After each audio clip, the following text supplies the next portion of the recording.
nói chung là không yêu nữa xong rồi cái ôn đăng nè rồi thịt bê nè rồi thịt bê nó xả lên đồ ấp hẳn được trâu nè mình tôi chỉ mà giờ bay từ Cali nè tôi tụi nó nè người ta nó còn được chơi ôn được bê đó bê ta nó chơi bay thiên năng gạo thịt bê thiên năng gạo ít là chết đó là rồi chân nó rồi chân đấy à rồi chết đó nó giờ thiên năng gạo ít mà mua nó về nhà chẳng ăn đấy chứ ổn đấy rồi thiên năng ít nhau hậu vậy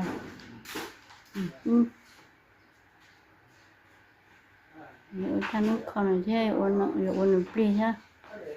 rõ ta pli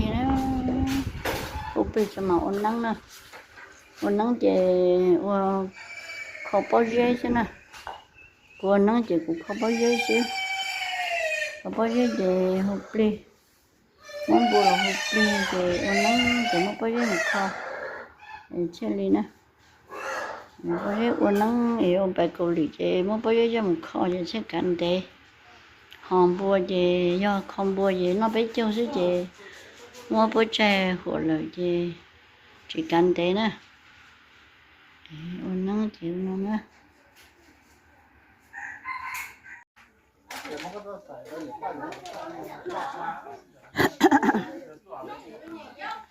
ôn nắng thì nó ôn nắng thì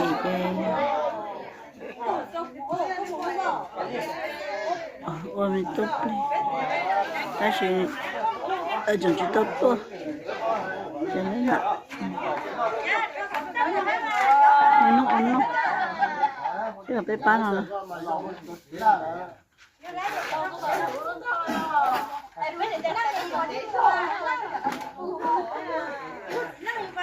tụi tao nó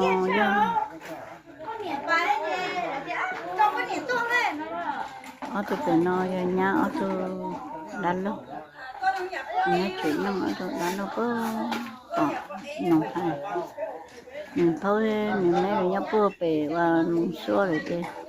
nếu mới giờ nó cha tao chứ hú nó ở tụi nó chút ở tụi ấy rồi sát tao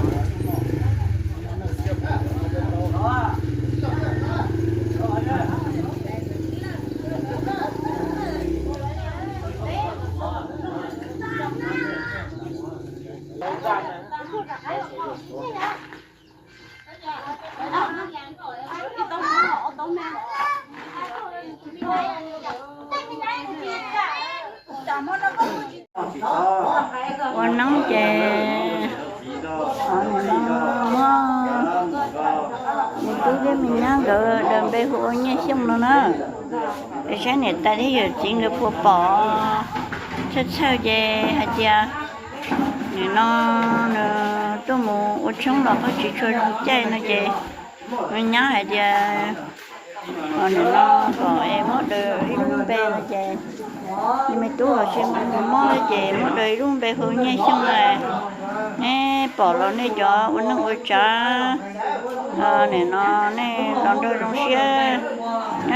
nó cán đàn gì ở từ mình nhỏ ha uống nó sữa lúa bé cho uống nhiều tí uống bao uống dơ bé họ mua lò bé mà đi bắt tôi bé mà tôi hôm nay cho uống nó uống trà tôi chung nó luôn bé đâu nào bé nó chỉ nắng đời chứ hả chỉ là biết đời họ nắng đời chứ đời nó nắng chứ chè mới vừa nghe xong nó cho đi này nó mới sau lo sẽ chuyển đầu của sẽ của nhẹ thế chuyển đầu của lo này tụt đi cũng nhẹ thế chè thế mới vừa nghe xong nó này cho cha này em không xong chè mất đời mình nhá lu bu sẵn lo bữa rồi mình tu eo thế mới vừa nghe xong này này cho nó ngồi trả này bỏ lo này ba bé luôn xe theo nhá nhẹ đấy nhá thì phải đi nó nữa bây giờ bỏ thì giờ về cũng phải đi nó cho số chơi rồi này bỏ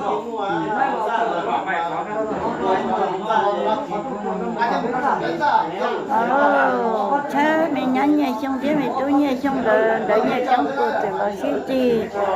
thôi mày tú nhẹ xong thế mày nhẹ xong rồi để nhẹ cắn bột từ lo xí luôn á chuồn chu liền từ liền đòi gì chứ vậy đã đi phá lo trong cái trong nó này luôn rồi nó mà nhớ cái gì hú đi xuống mua đã ở cả là một đấy một hú mà vào chắc sang đi ít lần tôi thấy cho xe cầu lần tôi thiết cho có xe đời chơi nhỏ đây nhỏ hú lô thì nó nằm mà ít thằng nó chỉ tao với hữu cho chỉ tao mua rồi lô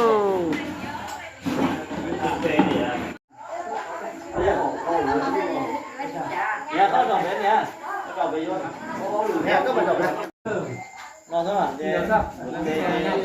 Pe san đã lo, xin nên cha. Luôn ta đấy, luôn ta có ta hay ta chứ. Còn luôn lo cái tan cho đi tên gì, đỡ gì. Ở giờ nếp tí cái đó sọ đó anh nhá cái chơi có sọ kia tu chơi say cái nó tin có đó ra chị mà nó chị chờ nó hả chị cho nắng cái đỡ nông nắng đỡ mà chị lo đến giờ nó chơi chơi chị chị lo thả chị đó mỏ sợ chị nó chị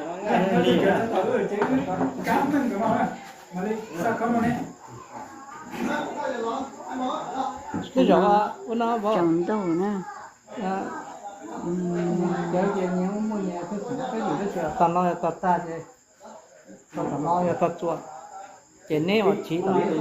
sát đi là chứ nếu chỉ tụi mới chơi qua nó nồng nâng sẽ cũng mà chỉ tụi sát bể tụi sát đã chứ chỉ tê phụ pli chỉ tê và nó đầm bê nó sẽ cha giống cha mò chơi cha thì chơi nó đó thì nó mà sát pin nó cũng sát nó ra cũng nhìn nắng rồi nó che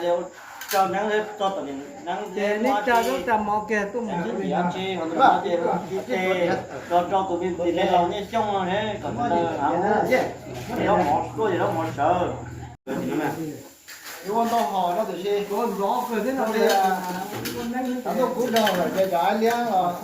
比较有时候这啊，有时候这，这来我考了小姐，这挺好的。cái nó phải cho cha nó á, phải cho nó. ấy đã lâu tôi tận hai tôi là nó cho tâm hóa tận nó này ý lò lù đấy tôi nó là chủ hai lù chơi小hai lù nhá nó nhiều cái chuyện nào ô chủ hai đấy rồi chỉ hai lù đấy ta cũng nói cho chứ ôi giời nhà nó chỉ để nhà chỉ có bao hết rồi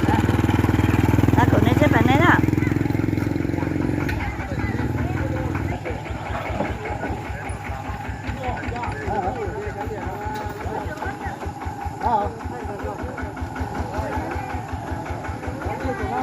今天很高。